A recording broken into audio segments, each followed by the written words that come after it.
think that shows with my clients and with myself as far as what I do. Now I got to ask you. Everybody says this, and I agree because I do about 11 or 12 tattoos. Everybody says it's addictive. You hear that all the time. You got your first one, but it's addictive, and it is. It is. Well, what makes it addictive? Crack. I still haven't figured out what makes it addictive. I personally think it's the attention that you finally give to yourself. Ooh. Of getting a tattoo, you're giving yourself that intention of getting it, and then other people are recognizing that. I think it has a lot to do with personalizing what they want on their body and just kind of putting it out there. I think that's a great attraction for people, just to express. Oh, I totally agree. Just the other day, or a month ago or so, I tattooed a lady. She was 64 years old, never had a tattoo in her life. Whoa, so you did 64 virgin skin, really? Yes. That's insane. Wow. That's funny, Don. That's really? Great. You're getting him excited. Really? She I'll be was back. A beautiful lady, and I warned her when she got her first one that she would come back, and she promised me that would never happen. Well, maybe not for another year. And then I got a text message from her about a week and a half later. She was ready for her next. Wow. That's crazy.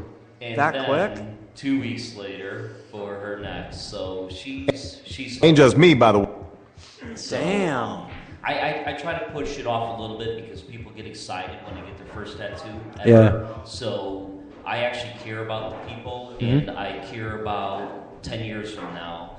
I don't care at the moment. A lot of people want to do stuff on instinct, and you could go anywhere to get that. But Right. For me, I care about what's going to happen in the future, so I try to push off the people that I think are a little bit, anxious to get their first tattoo. Right, so you kind of make them feel more comfortable. You want them to know what they're in for and everything that comes with it, because it's not something you wake up and be like, yeah, I want a tattoo today. Yeah, it's permanent. It's there for life.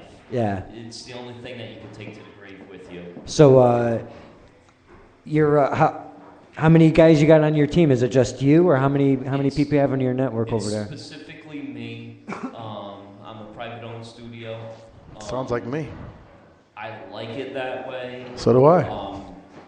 Because not a lot of people think the same way that I do as far as caring about, the individual that's getting a tattoo. They just want to slap it on and make a number, make the bucks from them. Yeah, a lot of people just want to make their dollar and move on with their life, and Yeah. I want to impact people's lives in a positive way. So. Awesome.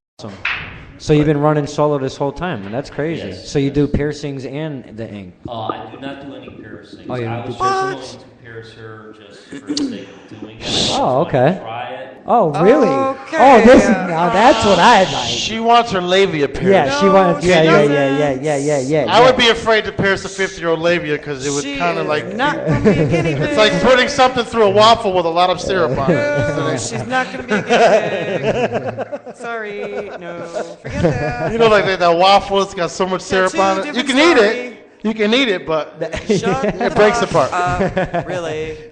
No, not going to be a guinea pig for that. Tattoo, different story. What's the strangest tattoo request you ever had? Did you do it?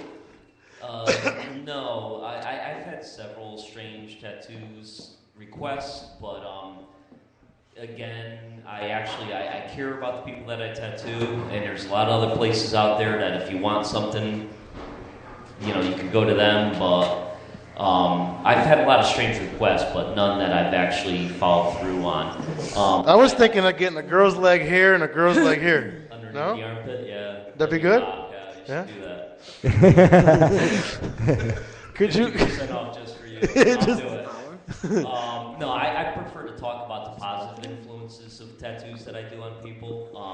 That to me is what gives me the greatest pleasure, is being able to change someone's life in a positive way. I've had people come to me. Here's one right here on the webpage here. The girl had her ex-boyfriend's name on her neck. Bad time in her life, terrible time in her life, and she was forced to have his name tattooed on her neck. She's in a teaching career now, and she wanted to remove it, or cover it up in some way, and everywhere that they went, they wanted to do something large and take up her entire neck.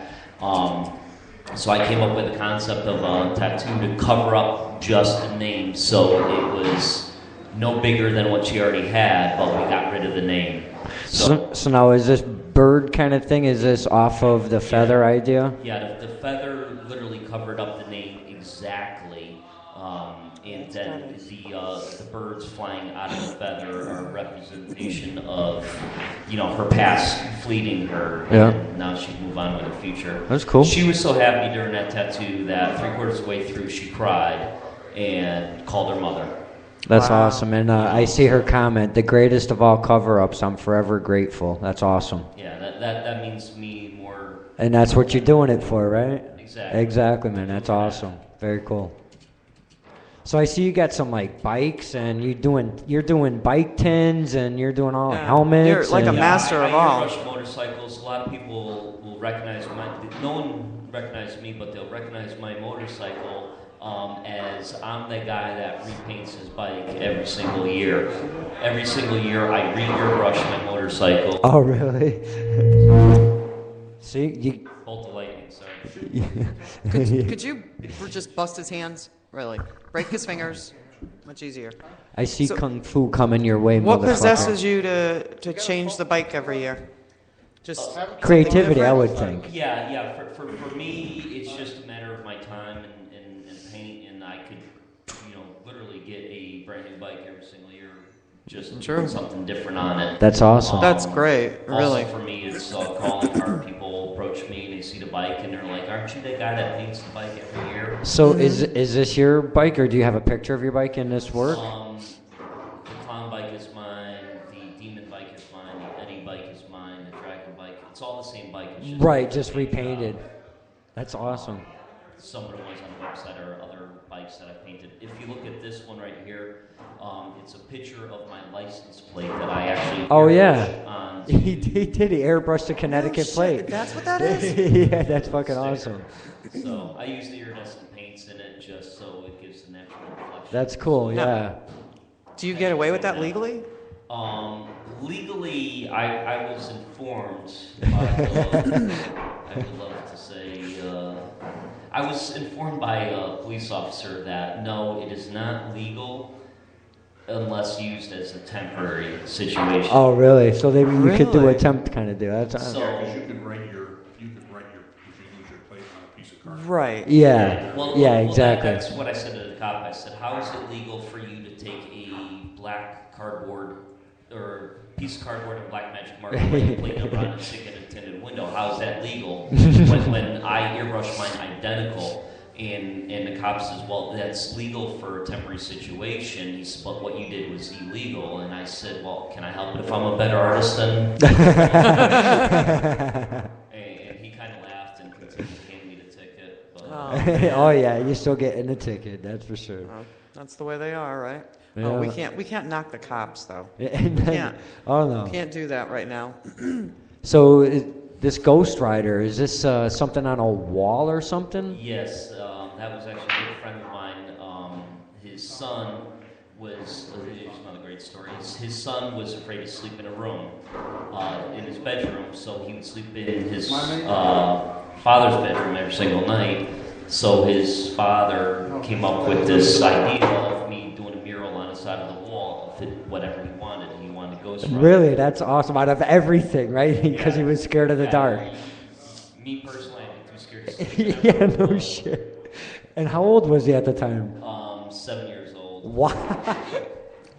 That is awesome, man. That's crazy. No shit. That is some funny shit right there. Well, that's cool. That's I think the coolest thing about what you do, because you're multifaceted. You're just not you just don't do ink. You kind of do all sorts of cool stuff. So Yeah, you're like multi-talented. yeah, and it gets to tell a lot of different stories to where you wouldn't be able to get that experience. So that's pretty cool. Oh yeah, you change a lot of lives doing it, and that's what I enjoy most about it. Is when you do a painting or a drawing of someone's pet that passed away. Yeah, I was going through some of the portraits last night, and you have any portrait that was your favorite to do, or favorite story or anything like that? Because you do some cool shit. Yeah, I've got a lot of stories that, for me, most of all, what I love most is when I paint a portrait and I give it to someone, they, it's sad for me to say, but they cry, and that to me is the biggest payment. I painted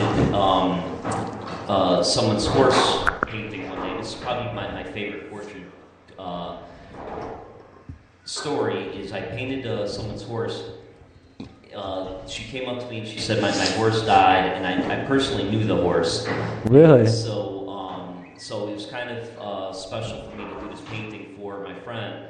And because I knew the horse while I was painting it, I was unsatisfied with the painting. So I got so mad that I threw it across the room. And I'm like, that's just not the horse. So that's some real shit. When an artist is either in a frustrated moment in their work, whatever, they just fucking go for it. It's scratch it. You ain't my bitch, nigga.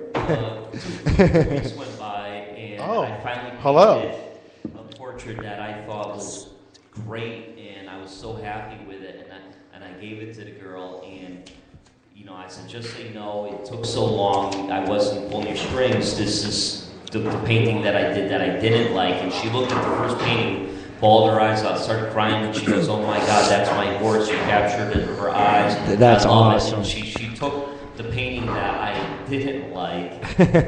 That's funny you say that, because Lisa says that every time she comes back from a date. Oh my God, that's my horse. That was a horse. Fuck you. See what I mean about needing the fuck you tattooed on my ass?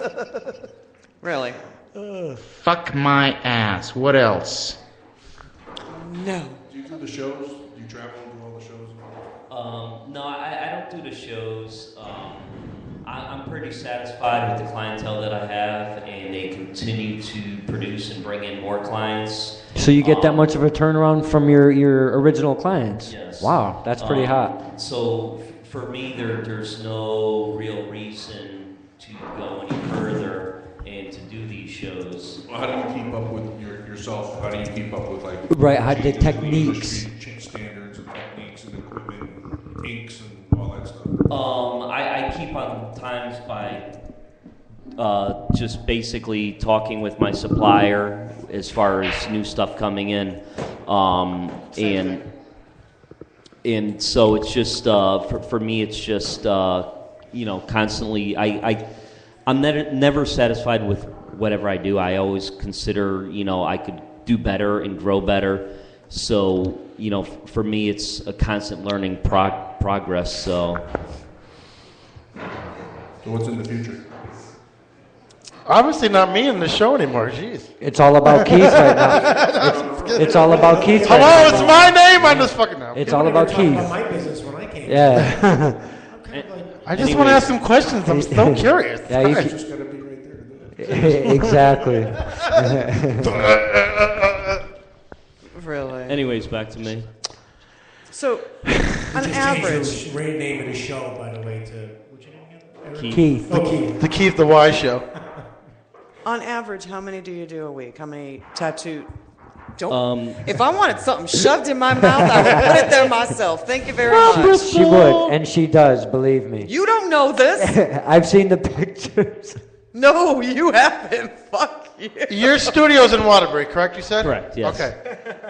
Have you had any Bristol chicks come in? Oh, my God. Here we go. That's been a long time. Why is he, wait. Why is he laughing? Why is he laughing? Probably because of the way you asked him. No, because he has not heard the show till 44 today. minutes. He has not heard the show at all till today. You're an asshole. And I said Bristol, and this big Kool-Aid smile went on his face. Okay. Come on. What was the reason for the big smile? It was just a smile. Do the girls from Bristol pay you in different things than revenue? Oh, my God. Really? Are you not cold on a winter day with meat curtains on your ears? If you're looking some kind of bargain, it ain't gonna happen. I'm not looking for me. So they're bringing their EBT cards to pay off their fucking tattoo? Is that what's happening? Yo, bitch, I got a balance. You better swipe that card again. Shoot. There's going to be a mob waiting for us when we get to the milestone in December. Yeah. The Hatchet crew. She's the mighty hatchet wound. Wait a minute, you said us. I'm going to be the first one in line. Yeah. I will be the first What one are they in going to line. do? Beat us up with their meat Yeah, curtains? we'll put Pete out there. I'm glad You they forget hang him I'm out friends there, with no those problem. Marines. You can be friends with anybody you Put a want. sign on Pete. I am Pete. It's Oh,